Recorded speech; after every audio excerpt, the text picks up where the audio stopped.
저한테 전화가 왔어요. 콘서트 때 사인을 봐달라고. 갑자기 부탁하셔서 제가 이유를 물어봤더니 딱 이렇게 말씀하셔요. 책 출간하는 과정에 있어서 가장 잘 아는 분께 사인을 맡기고 싶다. 그러고 보니 제가 가장 많이 아는 거 맞죠? 맞다고 하시네요. 그래서 제가 보니까 작가님은 주위에 아시는 분들이 굉장히 많으세요. 곰곰이 저 혼자 생각을 했습니다. 아무래도 오늘은 다른 분들의 바쁨의 시간을 제가 대신해서 이 자리에 나온 것 같다라는 생각을 하는데 작가님 어떠세요? 마이크를 드시면 됩니다. 이제 제가 마이크 셀이 아니었네요. 네. 그냥 말씀하시면 돼요. 네. 그리고 있으니까 줄게요. 꽃이 왔네요. 네. 꽃을 예, 거기 두면 됩니다. 네. 거기 딱 두면 되시. 제가 다른 분들의 바쁨의 시간을 대신해서 이 자리에 온 거 맞습니까? 네, 맞습니다. 그러면 저는 대타라는 말인데요. 처음부터 뭐 감수를 두시는 것 같은데. 한번 웃어보시겠어요? 오늘 너무 즐거운 날인 것 같은데. 네. 반갑습니다. 북콘서트 사회를 진행할 장진입니다. 제가 오늘 그리신 카페에 왔는데 가을이 정말 가득 드리워져 있어요. 그래서 또 여러분들을 보니까 오늘 여러분 한 분 한 분이 이효경 작가님의 빨간색, 노란색 단풍잎이 되어가지고 10월 28일이면은 작가님이 내가 그날 그 그리신 카페에서 이거 했지라는 생각이 들 수 있는 편지를 띄울 수 있는 날이 오늘이 되었으면 한다는 생각을 했거든요. 그러니까 같이 즐겨주셨으면 좋겠어요. 이 자리는 정색을 하는 자리도 아니고 콘서트니까 웃으면서 같이 나눌 수 있는 자리가 됐으면 좋겠습니다. 작가님 책 소개하는 영상을 보고 난 후에 작가님 인사로 북콘서트를 시작하겠습니다.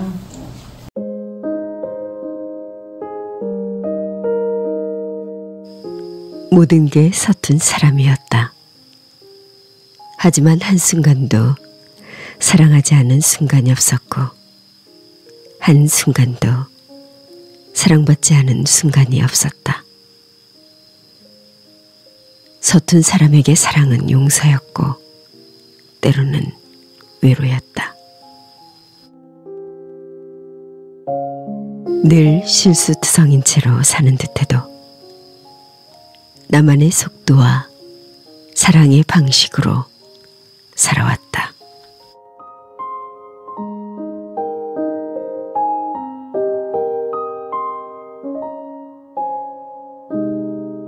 소소하게 살아가는 우리들의 이야기, 크고 대단한 것보다 작고 하찮은 것들이 우리 삶에 얼마나 소중한 것들인지 새삼 일깨워주는 책. 슬프지만 그 안에 기쁨이 있고 절망스럽지만 그 안에 희망이 싹트고 있다.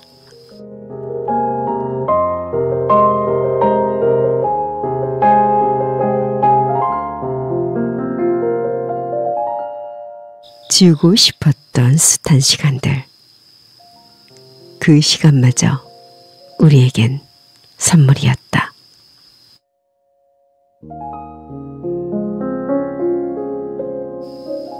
지우고 싶은 시간도 선물이었습니다.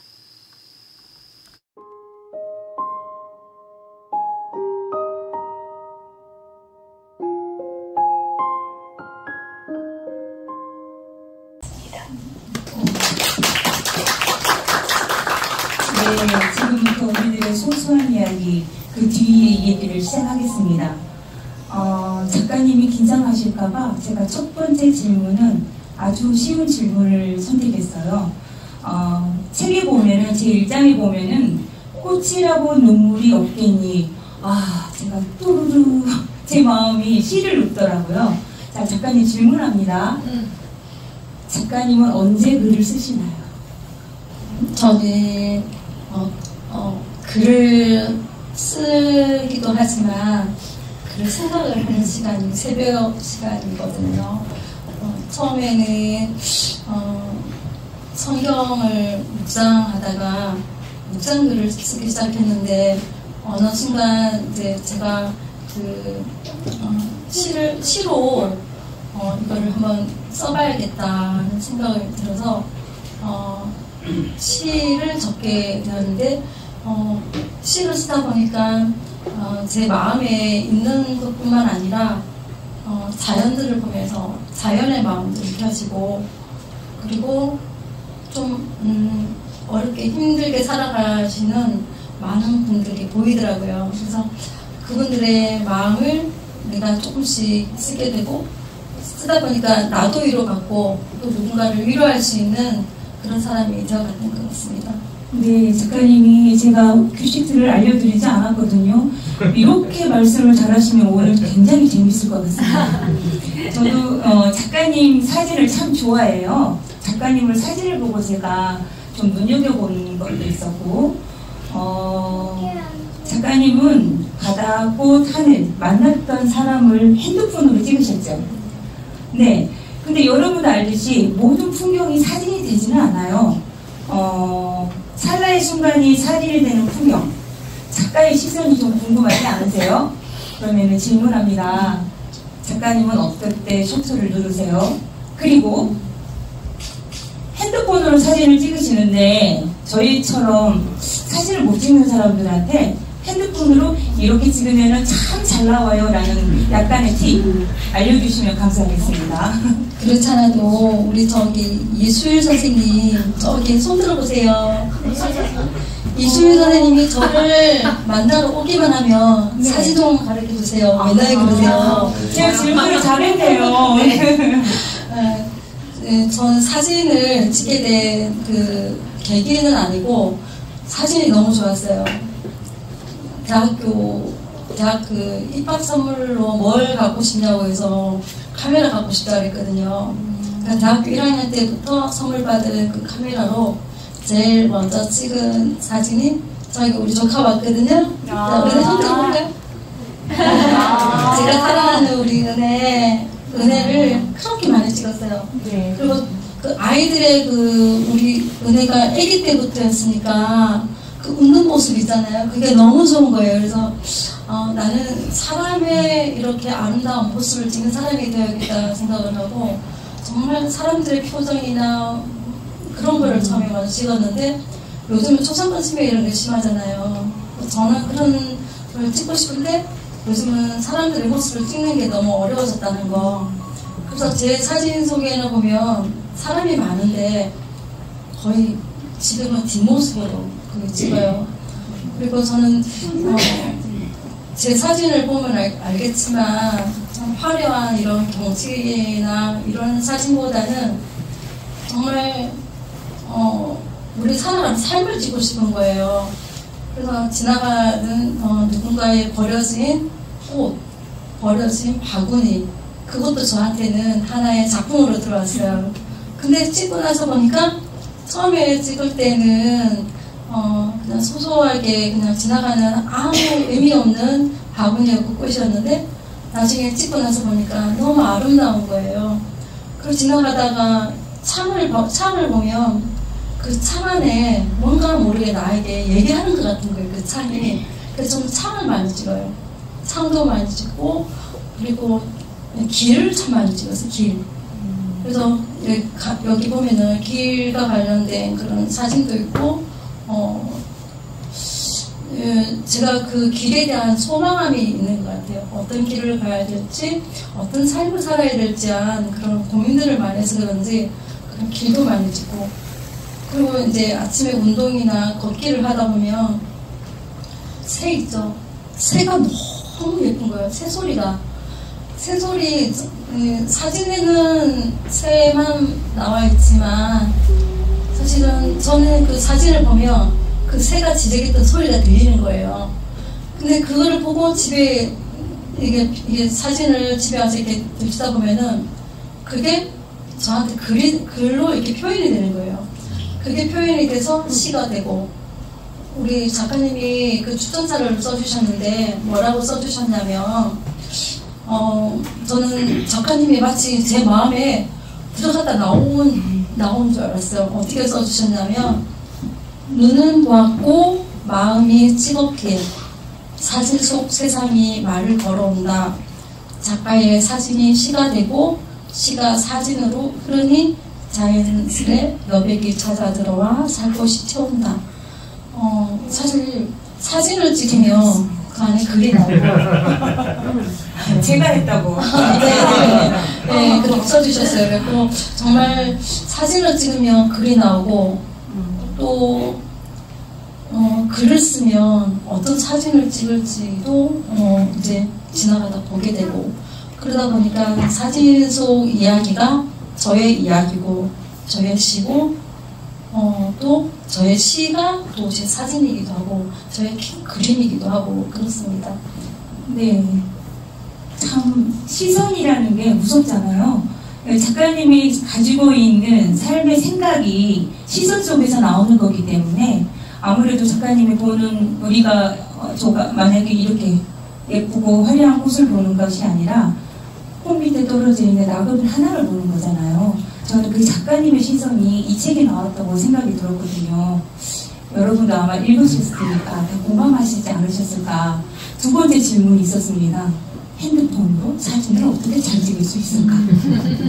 그 핸드폰은 사실은 우리가 늘상 그런 질문을 미리 좀 해주셨으면 제가 준비를 했을 건데 그런가요? 좀 어려우면 제가 제일 마지막에 다시 질문해 드릴게요.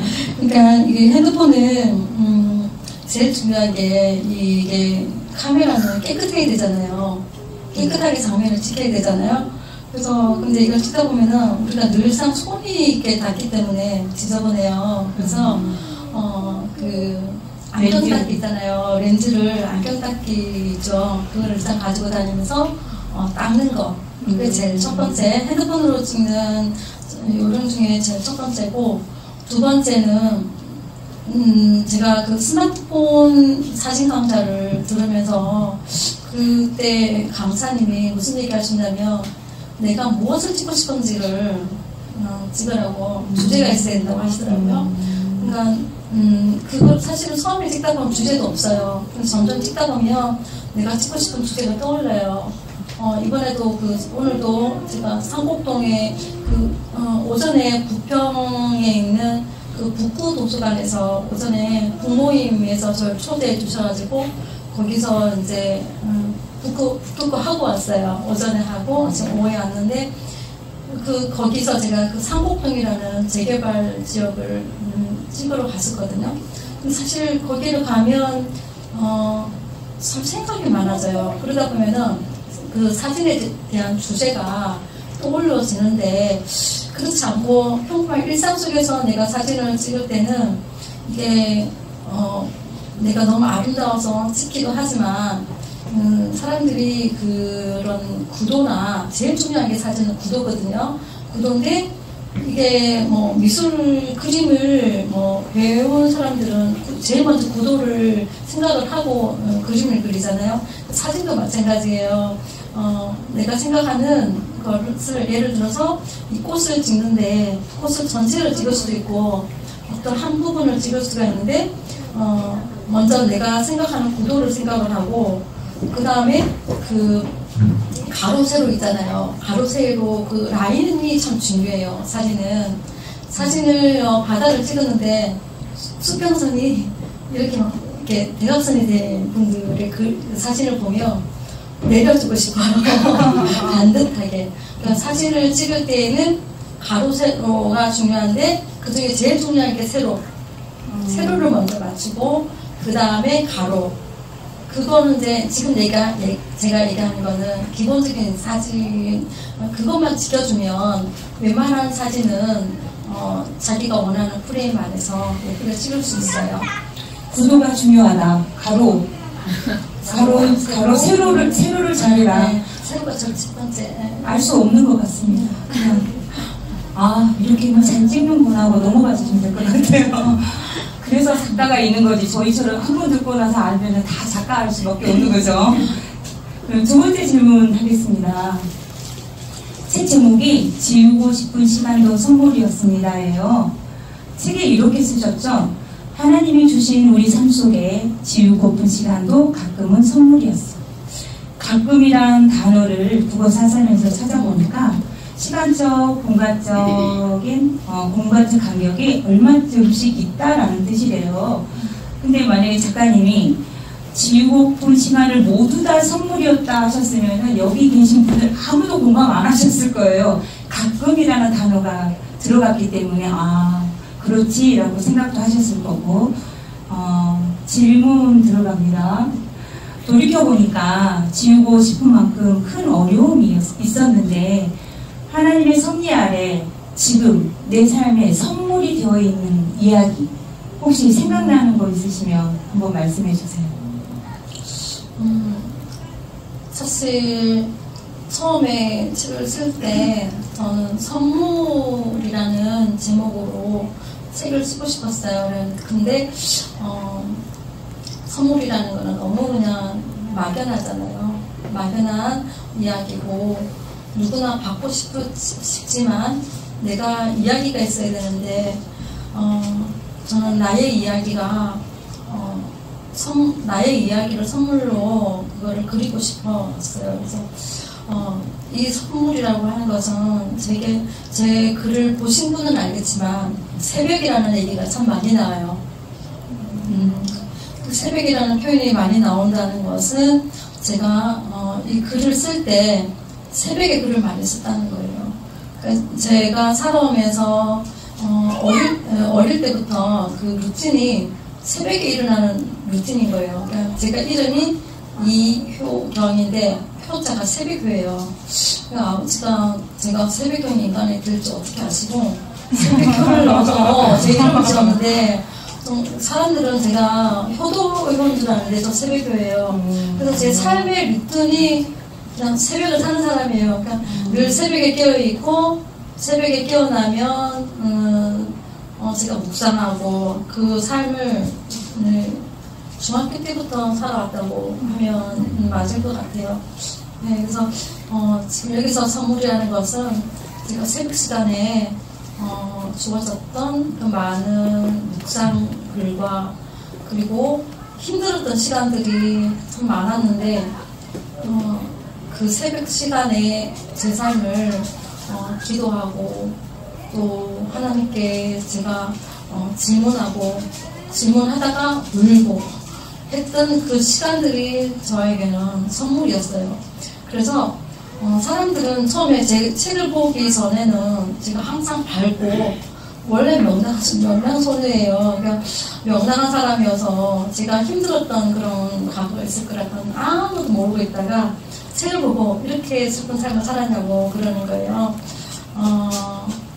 근데 저는 그 시간이 새벽 시간이 그 힘들었던 그 시간을 저를 다독여주고 저를 다시 일어서게 했던 시간이기 때문에 선물이에요. 제가 그렇게 표현한 거고, 두 번째는 그 뒤에 보면 아이들에 대해서 이야기가 나오잖아요.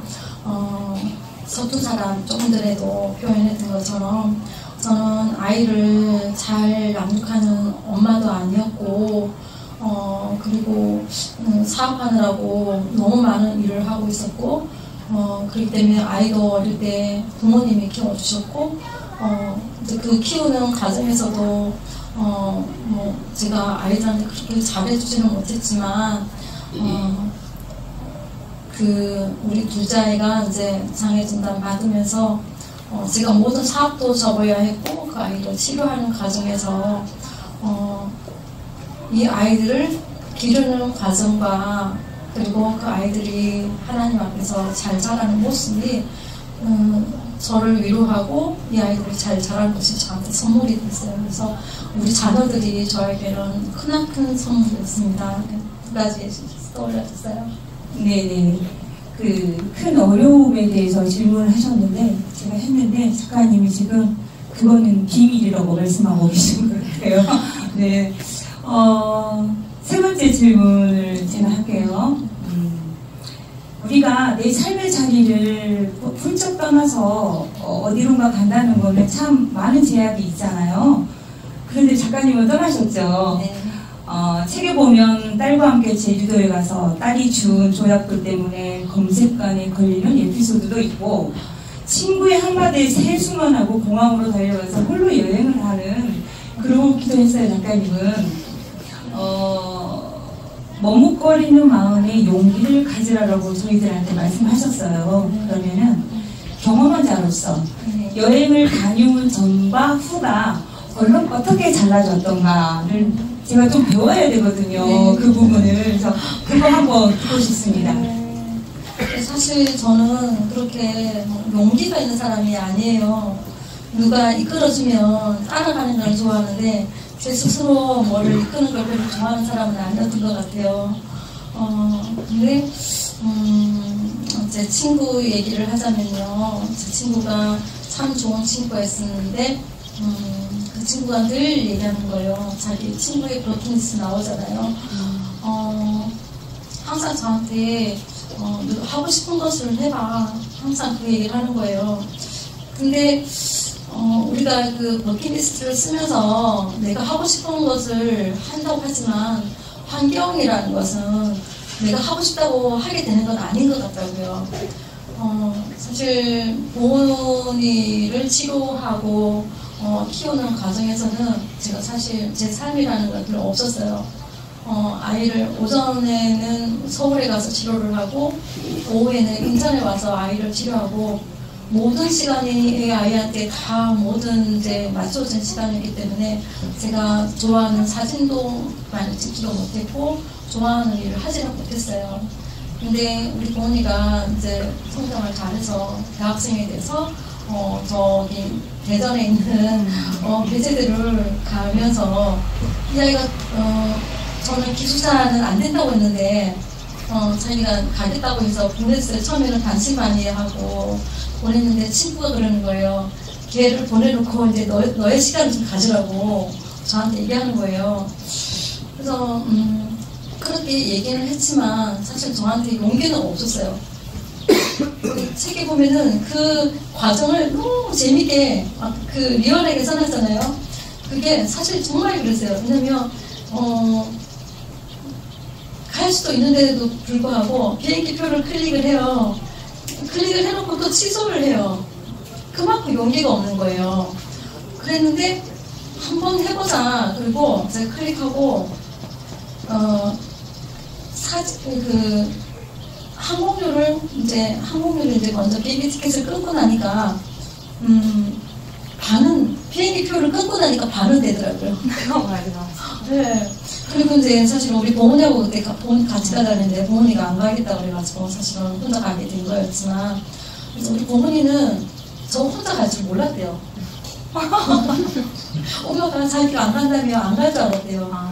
근데 내가 걔가 안 간다고 해서 내가 안 가버리면 여기서 멈춰버리면 안 돼 생각한 거잖아. 비행기표를 끊고 그 지하철 타고 가는 중에 제가 숙소를 얻고 그리고 렌트도 하고 그래가지고 갔는데 그 막상 대단하시죠. 박수 한번 막상 가고 나니까 너무 좋은 거예요. 와, 내가 맨날 우리 보은이 데리고 어디를 가려면 보은이를 데리고 가야 되고 뭐 하려면 보은이 우리 선생님 알아요. 보은이한테 전화가 하루에 몇 번 오는지 몰라요. 그렇게 전화 오는 애들 틈에 제가 여행을 간다는 거는 상상을 할 수 없는 거거든요. 근데 딱 가고 나니까 보은이가 없잖아요. 내 품에도 없고 뒤에도 없고 물론 전화가 밤에 오긴 했지만 그리고 나서 제가 그 제주도를 이렇게 한 바퀴 도는데 그 어린아이가 된 심정이죠. 와, 나 이제 했어. 나 이제 여기서 떠났어. 뭐 그 말을 다 할 수 없는 그 기쁨이 있죠. 성취감을 느끼신 것 같아요. 네. 저희는 아직 못 느껴봐서.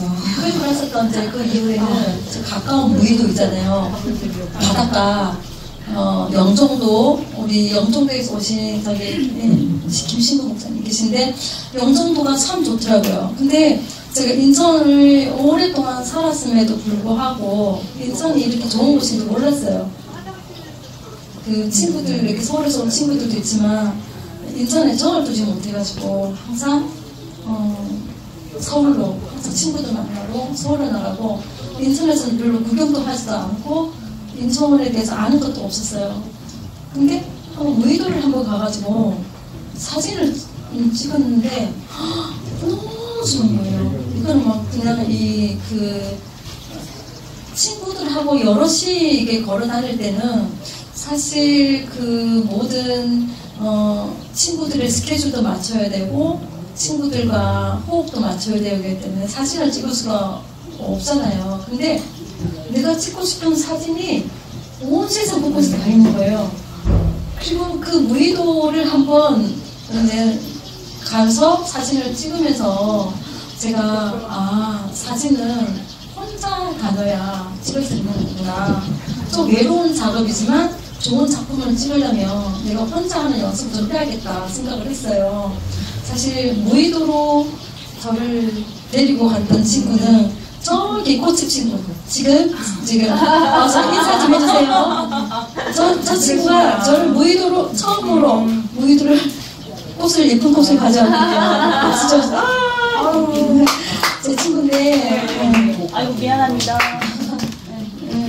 영상을 찍고 있습니다.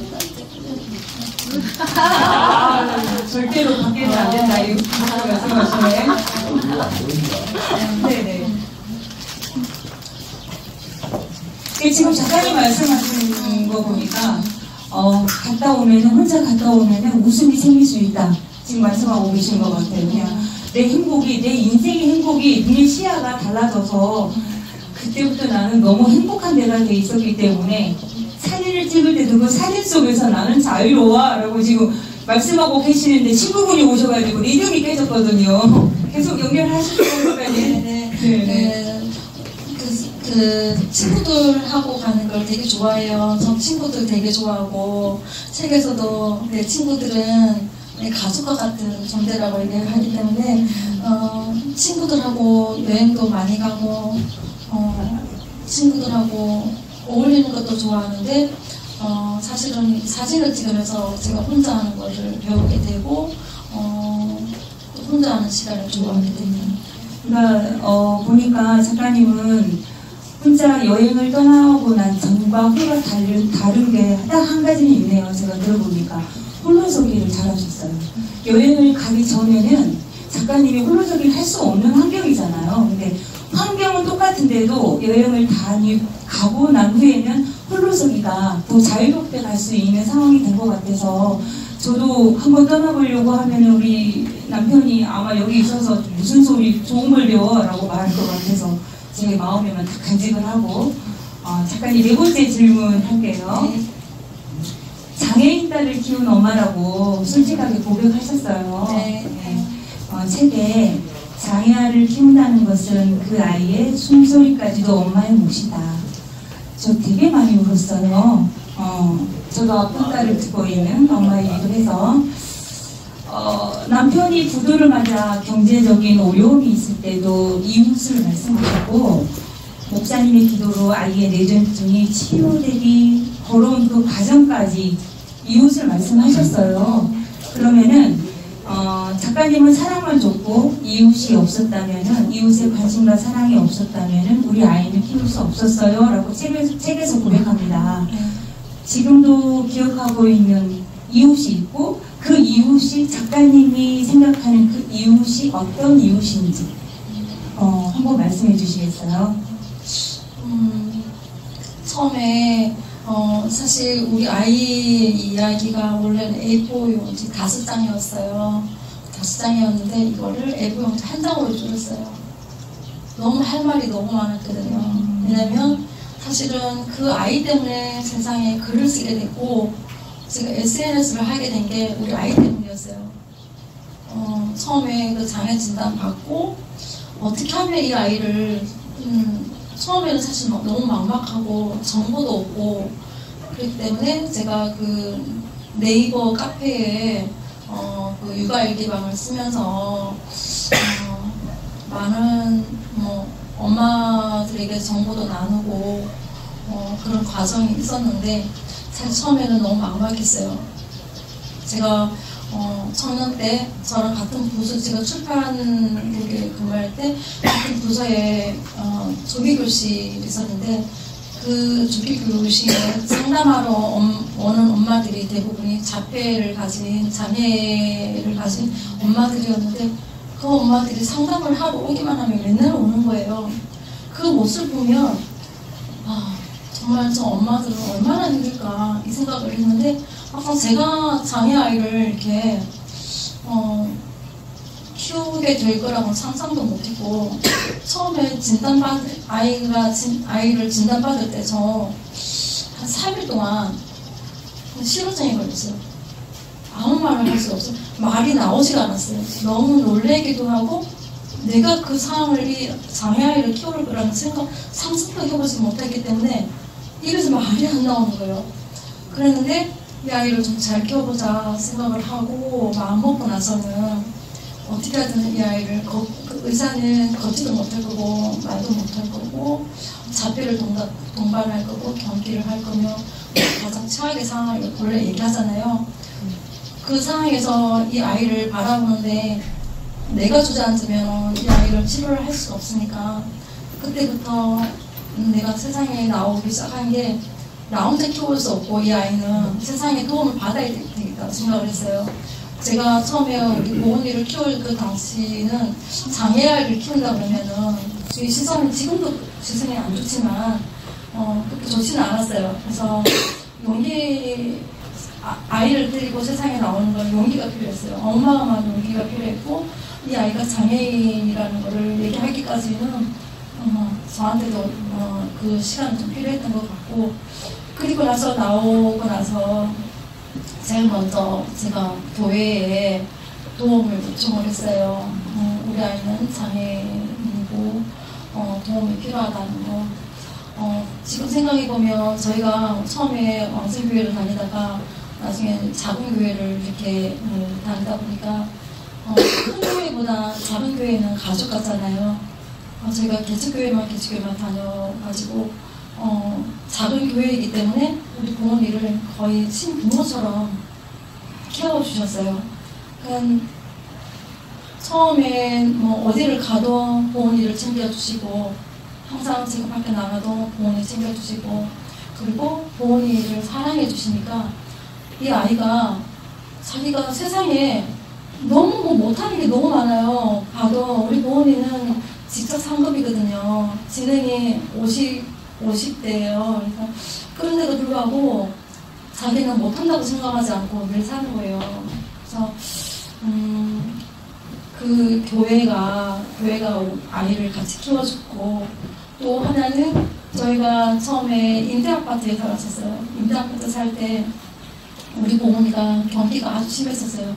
경기가 너무 심해가지고 어떤 경기냐면 세계도 있지만 뇌를 찌르는 잠만 들면 뇌를 찌르는 거예요. 그러니까 애가 잠들자마자 애가 소리를 지르는 거예요. 잠을 못 자는 경기예요.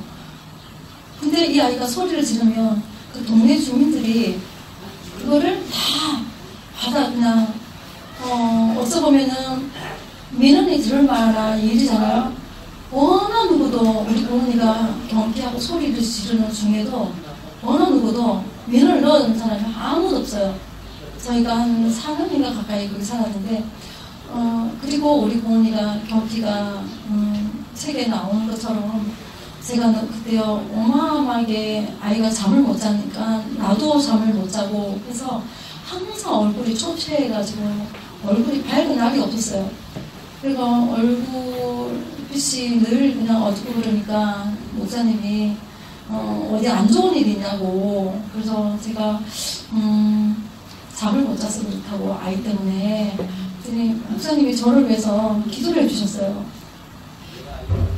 저는 목사님이 기도해줘도 워낙 너무 힘들었기 때문에 그 기도가 나한테 그냥 응답될 거라는 생각도 않고 그냥 희미한 아멘 남기고 집으로 갔는데 그날 저녁부터 우리 부모님가 지금까지 한 번도 경기를 하지 않았어요. 그리고 나서 아이가 경기가 멈추니까 경기는 어떻게 하냐면 계속 뇌손상을 시키는 거예요.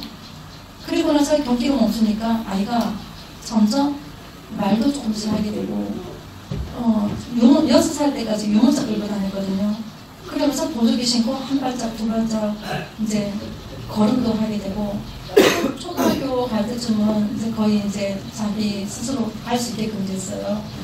저는 그때를 제가 왜 이 글을 쓰냐면 저에게 가장 고통스러운 시간은 잠을 자지 못하는 거였어요. 평생 잠을 좀 편하게 자보는 게 소원이었어요. 나도 좀 잠을 좀 자봤으면 좋겠다. 정말 그게 소원이었는데 우리 부모니가 이제 경기가 멈추면서 잠을 잘 수 있다는 게 그렇게 행복한지 몰랐어요. 그리고 부모니도 아이도 잠을 자고 잘 수 있었다는 거는 너무 감사한 일이고. 네. 저는 작은교회 사모거든요. 작가이기도 하지만 이럴 때 저희는 그럽니다. 하나님의 은혜가 참 크게 왔다라고 표현을 하거든요. 제가 작가님이 보은이 얘기할 때 엄청 행복하게 웃는 모습을 제가 많이 봤어요. 아주 그냥 까까까까 하면서 뒤로 넘어지시거든요. 나이보다 순진한 딸의 생각과 언어를 기르면서 웃을 수 있는 비결이 무엇일까라는 질문이 저 개인적으로 들었거든요. 혹시 질문하고 있거든요.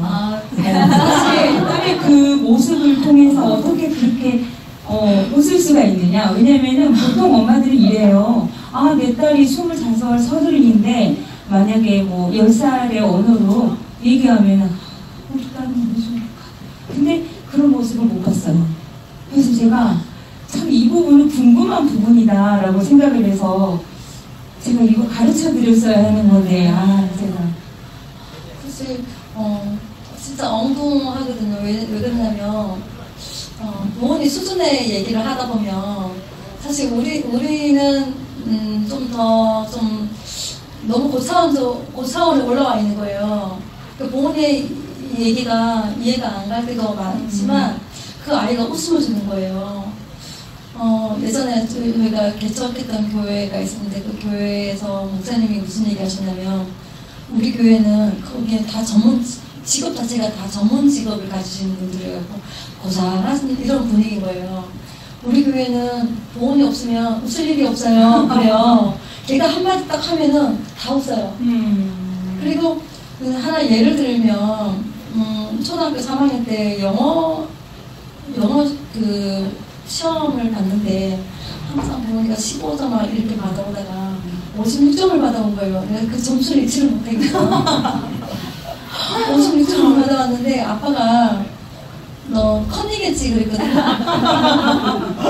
옆에 있는 친구 56점인데 56점 받아. 거기서 느낀 거예요. 그러니까 너 컨이겠지 그러니까 부모니까 그러니까 아빠 창문에서 나 쳐다보고 있어. 이게 하나의 일상이에요.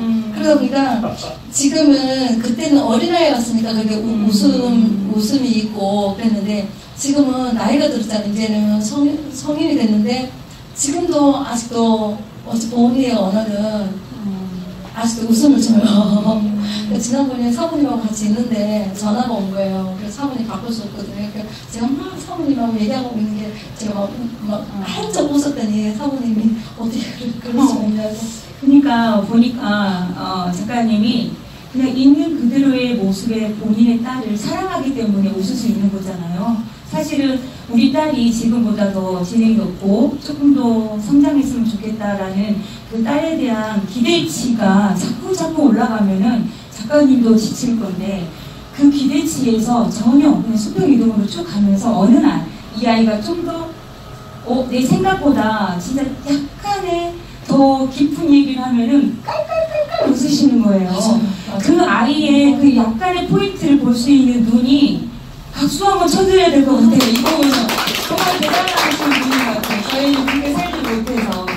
그러면은 오늘 보은이는 안 왔어요. 보니까 지금 이 자리를 빌어서 두 딸에게 혹시 내 엄마의 마음을 전하고 싶은 얘기가 있으면 한마디 하시겠어요? 사실 우리 저기 다은이 예쁘네요. 다은이에요. 아이가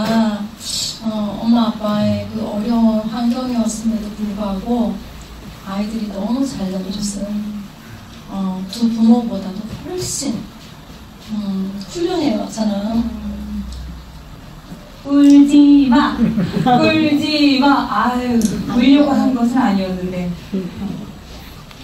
엄마 울지 말라고 해.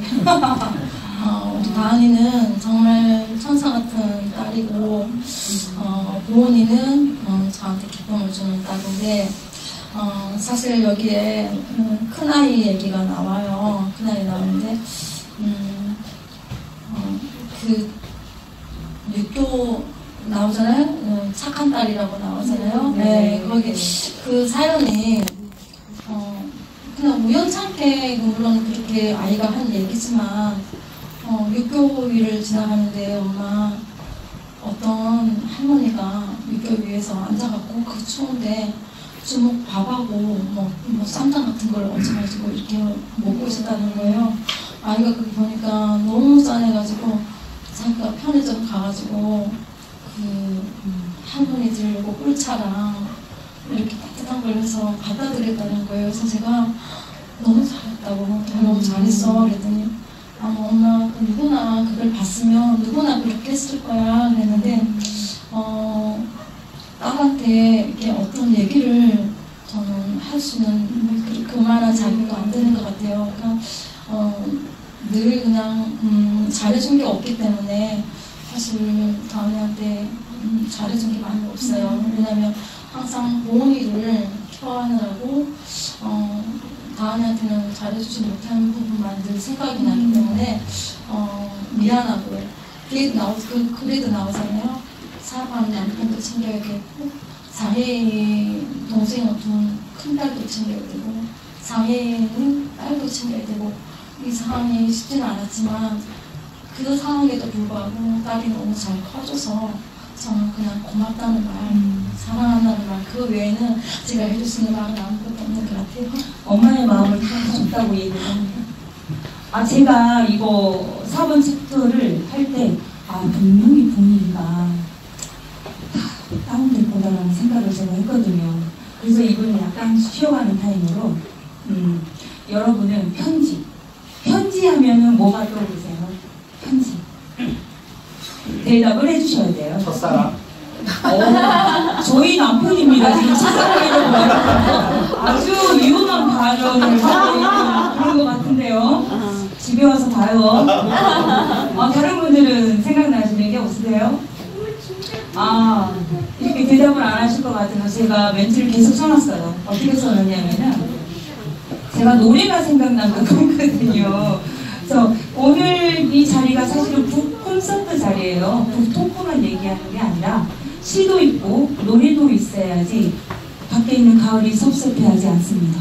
그래서 제가 오늘 저는 사실은 기타를 잘 못 쳐요. 오늘 보니까 이제 작가님이 원래 기타를 치신 분도 있고 찬양을 하시는 분도 있다고 분명히 말씀하셨는데 어제 갑자기 그 모든 게 다 사라졌다라고 이제 말씀하셔가지고 그럼 노래를 어떻게 하지?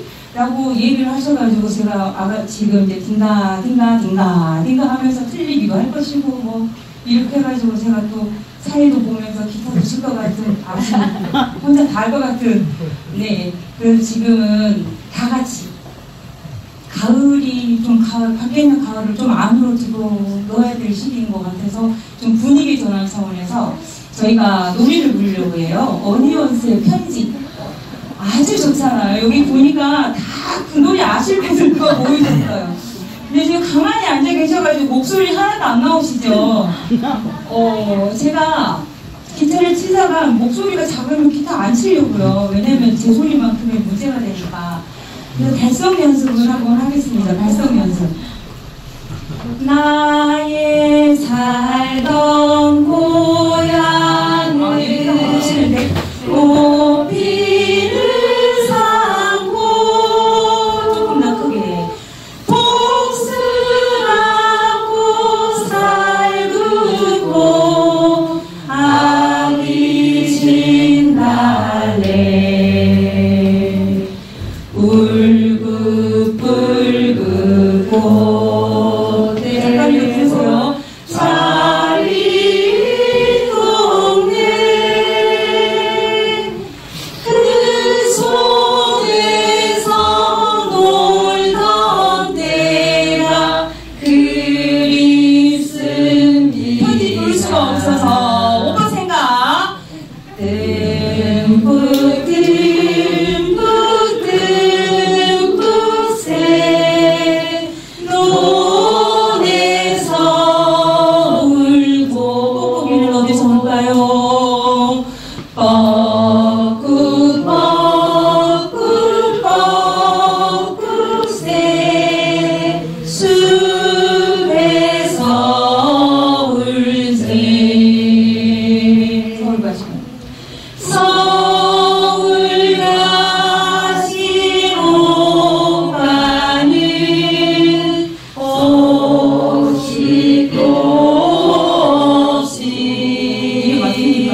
이거 지금 문제가 심각한 게요.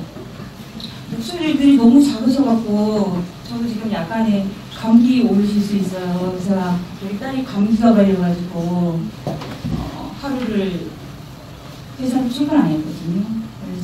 그러니까 여러분들이 편지를 크게 불러주시는 게 아까 제가 서두에 뭐 여기 계신 여러분들이 붉은색, 노란색 작품님이 되어서 이효경 작가님이 10월 28일 날 되면은 한 편지를 쓸 수 있는 날이 됐으면 좋겠어요 라고 했는데 이게 너무 작게 불러주시면은 이효경 작가님 삐지실 거예요. 맞죠?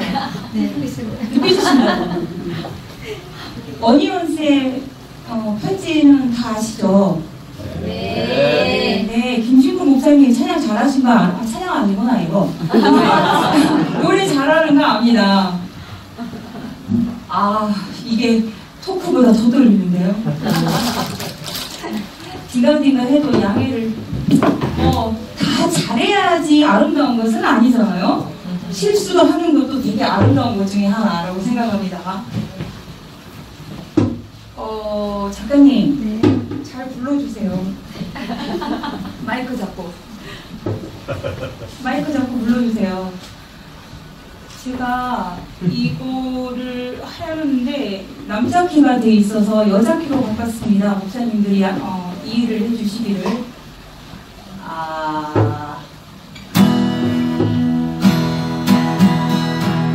똑바로 시작할게요. 말없이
작가님이 그러시는 거예요.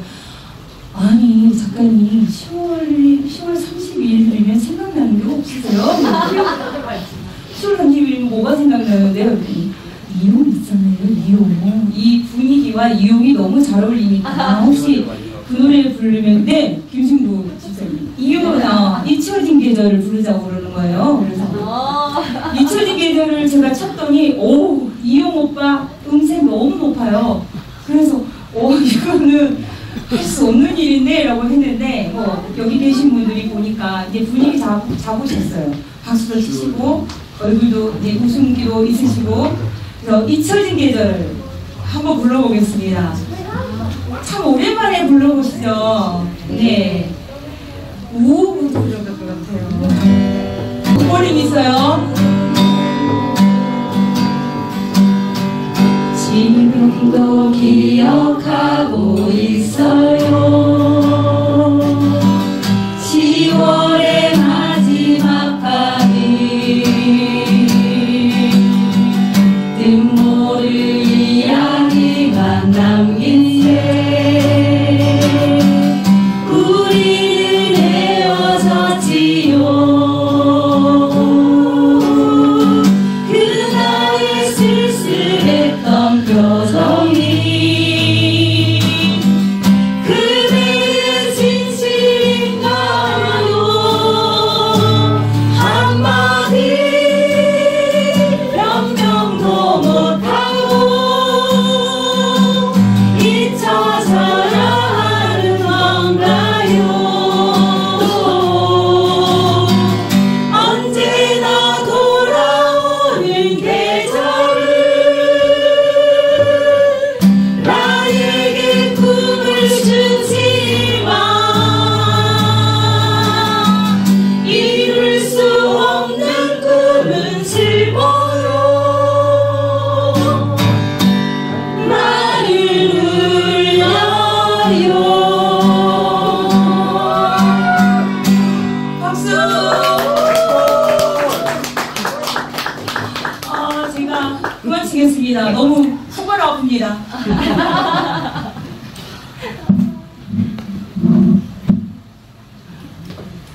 즐거우셨어요? 네. 그쵸. 가을에 딱 맞는 노래 제가 G코드로 하다 보니까 첫음을 못 잡아서 오는 패스예요. 자, 이제 질문할게요. 인천 연수 종합사회복지관에서 강가호 선생님으로 계시잖아요. 네. 네. 책 91쪽에 보면은 늘 같은 옷을 입은 아이가 평범하게 살고 싶다고 말해요. 아이는 학교를 가고 공부하고 밥을 먹고 잠을 자는 그 일상을 꿈꾼다고 했어요. 그러면은 무너진 가정으로 불안감을 가지고 살아가는 아이들을 보면서 선생님으로서 지금 앉아있는 부모인 우리에게 하고 싶은 말씀이 있으시다면 이 시간을 빌어서 한 말씀 해주시겠어요? 사실 제가 이렇게 가르치는 아이들은 저소득 가정 아이들이에요. 한부모 가정, 기초수급, 저소득 가정 아이들인데 이용 가정도 많고 그러다 보니까 아이들의 마음이 많이 아픈 아이들이에요. 그래서 처음에 제가 그 복지관에 갔을 때 이력서에는 그렇게 썼어요. 하얀 도화지 위에 예쁜 그림을 그리겠다고 이력서에 썼어요. 근데 가보니까 이 아이들이 하얀 도화지가 아닌 거예요. 얼룩진 도화지인 거예요. 그 얼룩진 도화지에다 그림을 그리려고 하니까 그림이 그려지지가 않고 그냥 얼룩이 너무 짙어가지고 그래서 이 아이들의 마음을 좀 펼 수 있는 게 뭘까 생각하다가 내가 우리 아이들의 친구가 되어줘야겠다. 우리 아이들의 엄마가 되어줘야겠다 생각을 했어요. 사실 보온이를 키워봤기 때문에 보온이의 어쩌면 힘든 상황이기 때문에 그거보다는 덜 힘들겠지 생각하고 이 아이들의 친구 같은 엄마 같은 교사가 되어야겠다 생각을 하고 우리 선생님들도 아시지만 그냥 아이들하고 노는 거 좋아하고 그리고 아이들하고 얘기하고 그런 게 좋았어요. 근데 그래도 마음 가운데 아이들을 제가 다 해줄 수 있는 부분이 아니었기 때문에 있는 동안 이 아이들에게 무엇을 해줄까 생각해보니까 어쩌면 걔네 엄마들보다 있는 시간이 더 많아요. 그래서 제가 이 아이들의 울타리가 되어줘야겠다 생각을 했어요. 우리 아이들 키울 때도 그랬고 내가 이 아이들에게 다 잘해줄 수 있는 엄마가 될 수는 없을 것 같더라고요. 그래서 큰 울타리가 되어주면 부모라는 그 울타리 안에 이 아이들이 뛰어놀기만 하면 되는 거예요. 사실 아이들은 좀 많이 뛰어놀고 좀 많이 친구들과 관계하고 그런 속에서 자라야 되는데 사실 울타리가 지어준다는 게 쉬운 건 아니에요. 왜냐면 요즘은 워낙 경쟁사이고 이러다 보니까 비교가 되잖아요. 내 아이 학원 안 보내고 놀아라 그러면 내 아이는 노는데 저 옆집에는 학원 다니고 있으면 비교가 되다 보면 나도 모르게 또 학원을 보내야 되나 고민이 돼요. 우리 애들도 처음에는 그래 학원 안 보내고 그냥 이렇게 지내다가 또 막상 누가 또 학원을 보내고 막 이러면 또 얘를 학원을 보내야 되겠고 학원을 보내려고 하는 거예요. 네, 날마다 내적 싸움을 네, 이루고 계속 그런 갈등을 계속 하는데 결론적으로 보면 부모는 큰 울타리만 되어주면 가장 좋은 부모 역할을 하는 것 같아요. 아이들을 많이 타치하지 않고 하지만 저는 그 선은 성과 악이라는 그 선만 이렇게 지켜주면 나머지는 부모는 울타리가 되어주면 네. 생각했어요. 잘 숨겨두셨어요. 울타리 참 공동체 안에서 같이 가정을 이루며 살아간다는 거는 사실은 큰 축복이잖아요. 네, 이거는 넘어가겠습니다. 오늘 7번째 질문입니다. 질문 많네요. 네, 별로 안 남았어요. 작가님 지금도 비빔밥 좋아하시나요? 비빔밥 좋아합니다. 네, 왜냐면은 비빔밥을 먹으면은 엄마의 냄새가 나는 것 같고 엄마의 손맛이 느껴진다고 하셨어요. 여기서 제가 돌발 질문을 하나 만들었어요. 딸들이 생각하는 엄마의 맛은 무엇일까요? 연구를 많이 알려줘가지고 그래서 우리 다은이가 그 영국 1년 영국 갔다 와가지고 제일 먹고 싶었던 게 뭐냐고 했더니 엄마가 요즘 닭도리탕이 제일 맛있어 생각났다고 하는데 그나마 그 얘기를 해서 다행이었다. 그러면은 다은이가 생각하는 엄마의 맛. 엄마 하면은 왜냐면 저는 차가운 겨울에 우리 엄마는 팥죽하고 오곡밥을 되게 잘해주셨어요. 그래서 엄마하고 생각하면은 우리 엄마 팥죽 오곡밥 진짜 최고였어 이렇게 생각이 나요. 엄마 하면은 엄마의 손맛으로 연상되는 음식. 엄마는 분명히 닭볶음이라고 얘기를 했는데 나는 아닌가 봐. 이게 계속 머리를 지금 부끄러워서 그래요. 뭐가 생각나요? 케첩 떡볶이. 시간이 보이셨네요. 매운 거 싫어하니까 매운 거 싫어해서 케첩으로 떡볶이를 작가님 오늘 아셨죠? 케첩 떡볶이. 나도 먹고 싶어요. 근데 이제 마무리 할 거예요. 이제 책 출간을 첫 책을 출간하셨잖아요. 네. 저도 책을 출간했는데 책은 약간의 빼기 작업이기도 해요. 그래서 꼭 하고 싶은 이야기를 빼기도 합니다. 책에 담지 못했지만 나누고 싶은 이야기가 혹시 있으실까요? 사실 제가 한 3년 정도 썼던 글을 이렇게 지금 84편 여기 넣은 게 84편인데 다 담기에는 부족했어요. 제일 두 가지를 뺐는데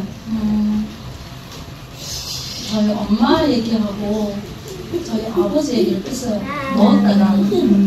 넣었다가 뺐어요. 왜 그랬냐면 너무 슬픈 거예요. 제가 너무 슬퍼서 사실 글이라는 것은 자기 삶이 살아온 것에 해석이 되어진 부분이 이렇게 글로 나오잖아요. 근데 제가 아직까지는 그냥 작가님도 아시다시피 어떤 부분은 오픈을 하고 어떤 부분은 오픈하지 못하는 부분이 있잖아요. 내가 어느 부분까지 오픈을 할 수 있을까 생각했을 때 제가 아직까지는 내가 엄마나 아버지의 그 삶, 그 부분을 내가 오픈하지 못하겠는 거예요. 그래서 네, 그래서 처음에는 넣었다가 뺐어요. 그리고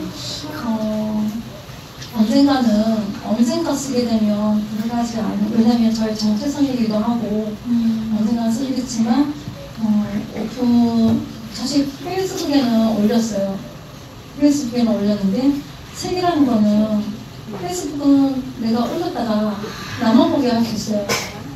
공개했다가 내가 어느 순간 이것을 공개할 수 없을 때는 나만 보게 돌릴 수가 있는데 책이라는 거는 한번 나가고 나면 돌릴 수가 없잖아요. 그래서 그 부분을 제가 맺고 사람이 살아가다 보면 어떤 부분은 내가 이건 꼭 넣어야겠다 했던 부분이 뭐냐면 언니 얘기예요. 왜 우리 언니 얘기를 넣냐면 제가 어릴 때 몸이 약해가지고 우리 보은이처럼 그렇게 몸이 아픈 아이였거든요. 그러다 보니까 제가 우리 보은이를 그렇게 보호하는 것처럼 저도 어릴 때 늘 이렇게 보호받는 아이였어요. 그러니까는 언니 입장에서는 저만 사랑을 해주, 어른들이 저만 사랑한다고 이렇게 느꼈을 것 같아요. 아이를 키워보니까. 근데 늘 힘든 일은 언니가 다 하고 저는 그냥 일도 않고 이렇게 공부만 하고 이렇게 컸는데 커서 보니까 언니가 너무 고마운 거예요. 그래서 저는 사실 큰 맞이가 아니어서 도대에서 큰 맞이의 심정을 몰랐다가 제가 어른이 되고 엄마가 되니까 그 언니의 그 유치라는 그 자리는 어린아이, 똑같은 어린아이였잖아요. 언니도 어리고 나도 어렸지만 언니의 그 책임감은 엄청 컸을 것 같고 그래서 언니한테 그 고마움을 남기고 싶어서 언니 그런 제가 넣고 엄마, 아버지 그런 제가 뺐습니다. 아, 그러시구나. 작가님 책을 읽으면은 제가 느낀 점이 있네요. 3장, 4장, 5장을 읽으시고 1장, 2장으로 돌아가시면은 작가님 책을 더 깊이 읽을 수가 있어요. 왜냐면은 뒤에 부분에 제가 책을 읽을 때 작가님이 표현하지 못하는 부분들이 시적인 언어로 잘 많이 나왔는데 그게 내면이 감춰진 게 의외로 많아요. 근데 그 내면이 감춰진 게 뒤에 부분에서 조금 나왔거든요. 그러니까 뒤에 부분을 읽으시고 난 다음에 앞에 부분으로 가시면은 이 작가님의 시어가 왜 이렇게 나왔는지를 이해할 수 있는 부분이 생기더라고요. 그래서 어떤 분들은 이분이 내적인 거를 많이 숨기면서 글을 쓰셨구나라고 읽으시는 독자들도 있으시더라고요. 그래서 지금 엄마 아빠의 얘기라든가 이 모든 부분이 책은 사실 발이 달려서 너무 많은 세상으로 가기 때문에 내가 아직 현재 진행형으로 가고 있는 것을 책으로 기록하면은 사실 작가가 감당하기 힘든 상황에 놓여 있거든요. 그래서 그 부분을 삭제를 하고 다음에 이제 나올 책에서는 또 계속 숙성하고 계실 거니까 숙성하면 언젠가는 세상으로 나오잖아요. 그 과정이 좀 필요한 부모님의 얘기인 것 같아요. 그러면은 앞으로 계획이 있으시다면 오전에 그 북구 도서관 모기가 있었어요. 북구 도서관에서 부모임에서 초청해 주셔가지고 먼저 리허설을 하고 왔어요. 사실 근데 그 부모임 하다가 다 울었어요. 6명이 자기가 좋았던 부분을 얘기하는데 그 페이지를 펴가지고 읽으면서 다 울었어요. 여러분도 우시기 바랍니다. 이따가 안 우시면 오늘 직업입니다 지금. 근데 그분들이 자기 얘기를 여기서 하고 있었다는 거예요. 그래서 너무 위로를 받았다고 하면서 사실 제가 위로를 많이 받았어요. 네. 그러면 이제 마무리 질문입니다. 작가들과의 만나는 자리에서는 통상적인 질문 하나가 이건 빠질 수가 없어요. 솔직히. 마지막 질문이에요. 작가님에게 글을 쓴다는 것과 사진을 찍는다는 것은 어떤 의미인가요? 네, 이거는 생각을 또. 사실 누구나 글을 쓰겠다고 쓰는 사람은 없을 거예요. 살다 보니까 내 얘기를 쓰게 되고 어떤 분은 그냥 메모지에다가 쓸 수도 있지만 저는 그거를 사진을 찍으면서 페이스북에 공개가 되고 또 묵상일기를 쓰게 된 게 또 페이스북에 공개가 돼서 지금 이렇게까지 나왔는데 저에게 글을 쓴다는 것은 저와 제가 저에게 얘기하는 거 사실은 이 얘기는 누구에게 얘기하려고 쓴 게 아니라 저에게 속삭여주는 저를 먼저 위로하는 얘기예요. 저한테 얘기하는 얘기예요. 그래서 앞으로 아침에도 얘기했지만 저는 그 글을 쓰고 나니까 글에 대한 책임감이 느껴져요. 그래서 정말 내가 이 글에 나와 있는 내용처럼 이렇게 살 수 있는 사람으로 사는 게 어쩌면 꿈이어야 되지 않을까. 이 이상도 이 이하도 아닌 이 내용대로만 살고 그렇게 많은 사람들에게 위로가 줄 수 있는 사람이라면 그 정도만 살아도 나는 제대로 사는 거라 생각이 들어요. 그래서 지금까지 내가 뭐를 해볼까 생각은 별로 꿈은 많았어요. 그렇지만 그대로 된 게 아니라 내가 어떤 자리에 있으면 그 자리에 있는 것들이 또 나를 채워서 그 다음 자리를 가게 있고 그 다음 자리에 가게 있다 보면은 또 그 다음 자리에 가게 했던 것 같아요. 그래서 지금까지의 이런 과정을 봤을 때 처음에 제가 복지관에 교사로 들어갈 거라고 상상도 못했어요. 근데 어느 순간에 제가 복지관에 가서 아이들을 가르치고 있었고 또 또 거기 있다 보니까 너무 좋으신 우리 김정선 선생님과 이원아 선생님 이렇게 좋은 동료를 만나서 사실 동료이지만 우리 선생님들은 가족이에요. 가족같이 저 얘기를 들어주고 나눔을 하게 되는 거예요. 그래서 내가 거기 있으니까 좋은 사람도 만나게 되고 또 그 다음 자리에 가 있으면 또 어떤 일을 또 어떤 사람을 만나게 되고 이것이 하나의 제 꿈이 되고 비전이 돼서 오늘 이 시간에 저를 이렇게 한 것 같습니다. 네, 글을 쓰다 보면은 자기 내면에 있는 아픈 상황을 글로 내놓잖아요. 그러면은 제가 이 내면에 있는 아픔이 한 가지라고 생각했는데 쓰다 보면은 더 깊숙이 있는 내면의 상처가 함께 나오더라고요. 딱 그 시점이 글을 시작하는 시점이 되더라고요. 그러니까 아마 우리 작가님도 지금 그 내면에 있는 거를 다음에 글 쓰실 때는 아마 더 좋은 글이 나올 것 같습니다. 네. 지금 이제 작가님께 질문하는 시간을 가질 거예요. 근데 시 낭송하는 영상이 있어요. 영상을 보시고 난 후에 질문하는 시간을 갖겠습니다.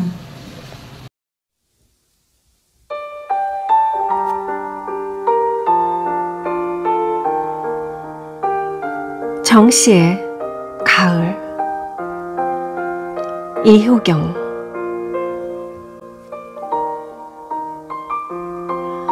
비 내려 낙엽 친다.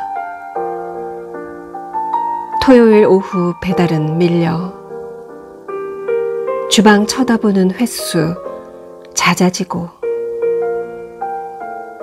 서둘러 음식 들고 나가다 잠시 둘러본 가을 단풍. 타오르던 단풍잎들 비에 젖어 도로 위 가득 소복히 쌓이고 오토바이 배달통에도 내려앉는다. 시작도 하지 않은 것 같은데 벌써 가을이 끝나려는가.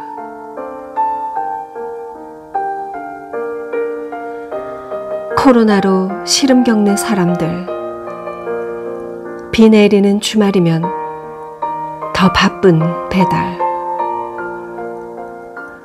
그나마 다행이다. 얼어붙은 통장에 잠시나마 꽃이 피어 있었으니. 이번 달 월세와 아들 녀석 학원비는 밀리지 않게 되었으니 빗줄기는 더 굵어지고 바람까지 세차게 불어대지만 오토바이 시동 켜는 정씨의 손놀림은 힘차다.